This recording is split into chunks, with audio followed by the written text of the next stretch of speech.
Wah, keren keren. Kalau luar negeri pernah, Pak? Dulu Pernah. sekali, tapi karena keterbatasan produksi sehingga ya cuma sekali saja. Di negara mana, Pak, itu? Dibawa ekspor saat itu ke Amerika. Amerika? Iya. Wah.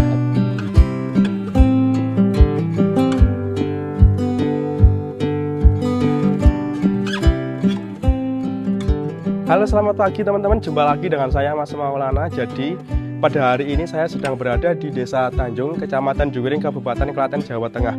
Nah, di desa inilah terdapat salah satu pengrajin payung lukis yang sudah lama melestarikan kerajinan khas Indonesia. Nah, jadi ini nanti kita akan melihat prosesnya secara langsung, serta kita akan mendengarkan kisah di balik usaha ini. Nah, karena setiap usaha pasti punya cerita yang layak untuk dibagikan. Yuk, nggak usah lama-lama, langsung saja kita temui narasumbernya.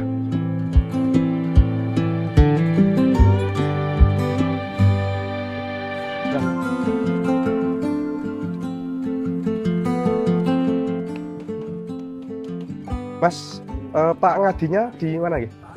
Di dalam ya? Makasih ya, Mas. Assalamualaikum. Selamat pagi, Pak Ngadi. Selamat pagi, Mas. Sehat, Pak? Alhamdulillah, Mas. Alhamdulillah. Sehat, Mas. Pak, jadi ini maksud dan tujuan saya ke sini ingin sharing-sharing kepada Pak Ngadi terkait usaha jenengan dari awal merintis hingga saat ini. Nah, siapa tahu nanti bisa buat inspirasi teman-teman yang lain. Kira-kira bisa nggak, Pak?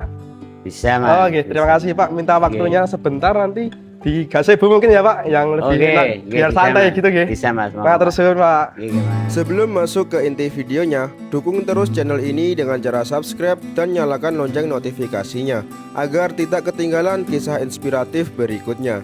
Terima kasih, selamat menyaksikan kisah inspiratif berikut ini. Oke, teman-teman, jadi kita ngobrolnya di sini aja bersama Pak Ngadi biar lebih enak dan santai. Boleh, Pak, yang pertama boleh diperkenalkan nama Bapak dan usaha yang dijalankan saat ini? Baik, nama saya Pak Ngadi. Oke. Dari kerajinan atau industri payung lukis Ngudi Rahayu di Juwiring. Jadi saya punya usaha, yaitu suatu kerajinan tradisional payung hias.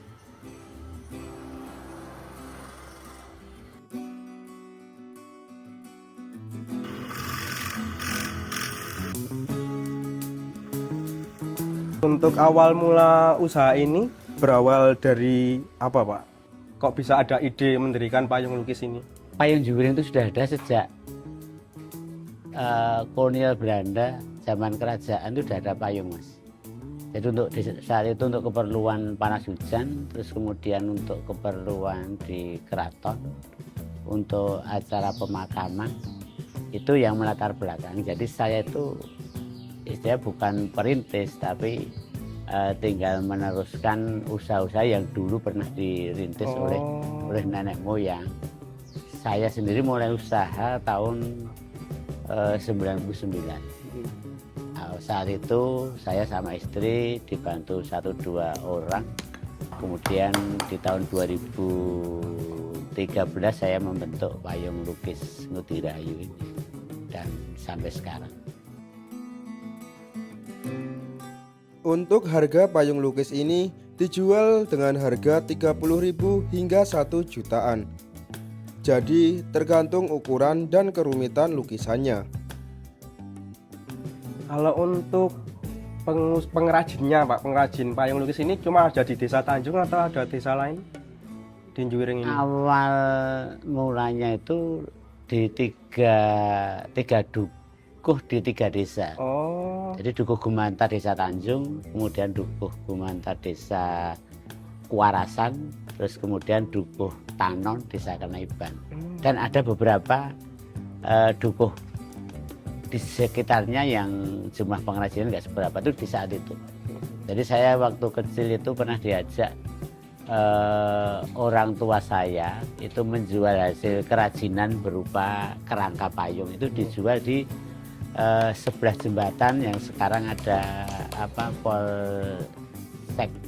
Polsek Juwiring. Yeah. Itu dulu pasar pasar payung di situ. Pasarnya pagi sekali habis subuh di tahun 70-an.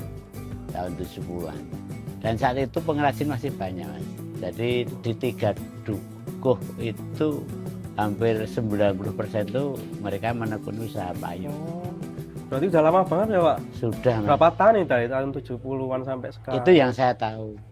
Jadi sebelum itu zaman kerajaan payung-payung di Keraton Kasunanan Surakarta, di Mangkunegaran, di Yogyakarta Kesultanan, Pakualaman, itu semua payung-payung dari Njuwir di saat itu sampai sekarang. Berarti kalau untuk karyawannya jenengan itu dari desa sini juga? Ya, Ada berapa Pak itu? Kebanyakan dari desa sini. Awal mula saya sama istri dibantu paling berapa ya? Di beberapa orang yang mereka membawa pekerjaannya pulang ke rumah. Jadi di sini tuh kebanyakan mereka bekerja, pekerjaannya itu dibawa pulang ke rumah. Yang di sini cuma beberapa orang. 10 ada? Yang di sini? Ya, Kurang lebih. kurang lebih 10 orang. Bapak Ngadi mempunyai kurang lebih 30 pengrajin. 10 diantaranya dikerjakan di tempat Bapak Ngadi dan sisanya pada dikerjakan di rumah masing-masing.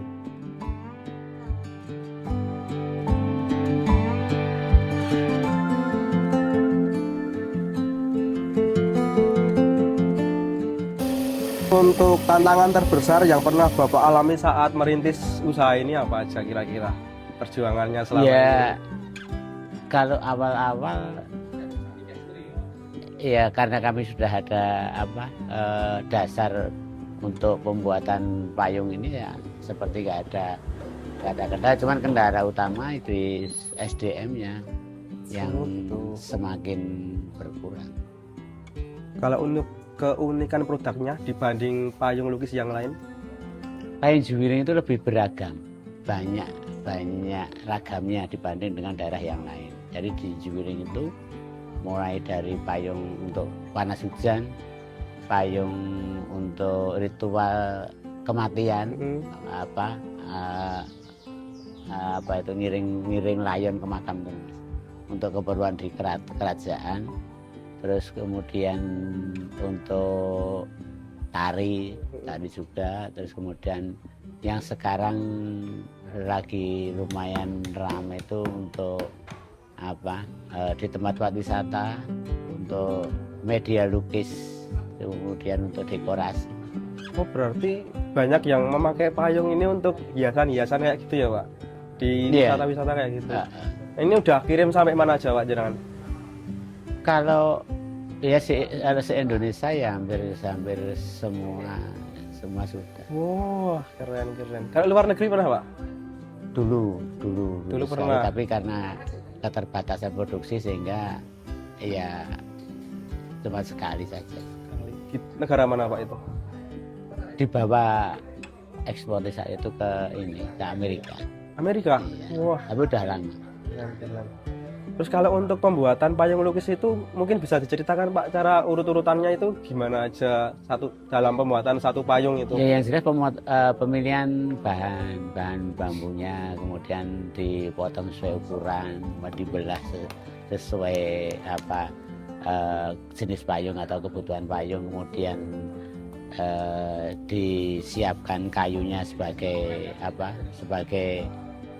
pengikat atau penyangga itu. Kemudian disatukan dari antara kerangka, terus penyangga, kayu, kemudian dikasih tangkai, kain, dan selesai. Oh gitu. Berarti kalau untuk pemasarannya kalau di Indonesia itu rata-rata paling banyak di mana Pak? Kalau pemasaran kita kembali lagi ke pemasaran. Di Bali, Solo, Jogja. Oh Bali. Iya gitu. Ya merata lah di. Kalau untuk pesanan yang ini, Jakarta. ini mana ini? Ini lokal Solo. Berarti ini rata-rata yang ngambil murni dari kayak tempat-tempat usaha atau wisata itu atau ada yang kayak apa Pak namanya? Ya, yang dijual lagi gitu loh Pak ada? Ya, ada reseller. Oh ya reseller. Sekarang banyak mereka menjual online dan untuk selain itu untuk dipakai sendiri, maksudnya misalkan ada tempat wisata atau untuk keperluan yang lain. Berarti di Shopee juga banyak Pak ini yang jual. Banyak. Di luar jenengan berarti ini ya? Banyak Mas. Ya. Oh, ya. Produknya jenengan dijual reseller ke Shopee kayak gitu nggih. Iya. Terus untuk harapan jenengan ke depannya usaha ini gimana Pak? Dari Bapak? Ya karena payung ini pernah sukses di Juwiring, ya harusnya di zaman yang serba modern ini, serba maju ini harus ya supaya lebih sukses dari dahulu. Amin. Kalau untuk pesan-pesan nih Pak buat anak muda yang ingin buka usaha, mungkin usaha apapun itu, dari jenengan gimana? Lah daripada kita jauh-jauh ke luar kota, luar negeri, lah kan ibarat di sekitar kita ada peluang, kenapa nggak mencoba peluang yang ada di sekitar kita?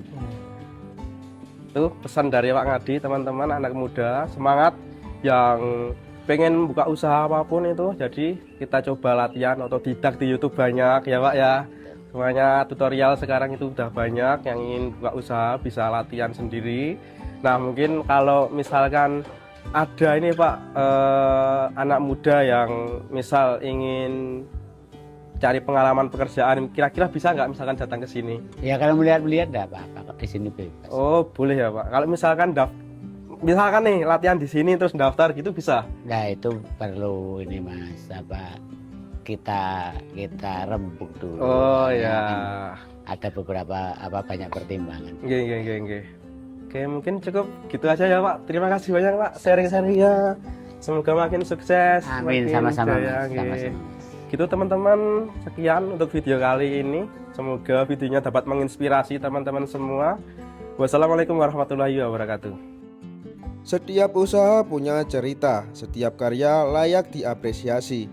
Saya Mas Maulana pamit undur diri, sampai jumpa di perjalanan UMKM berikutnya.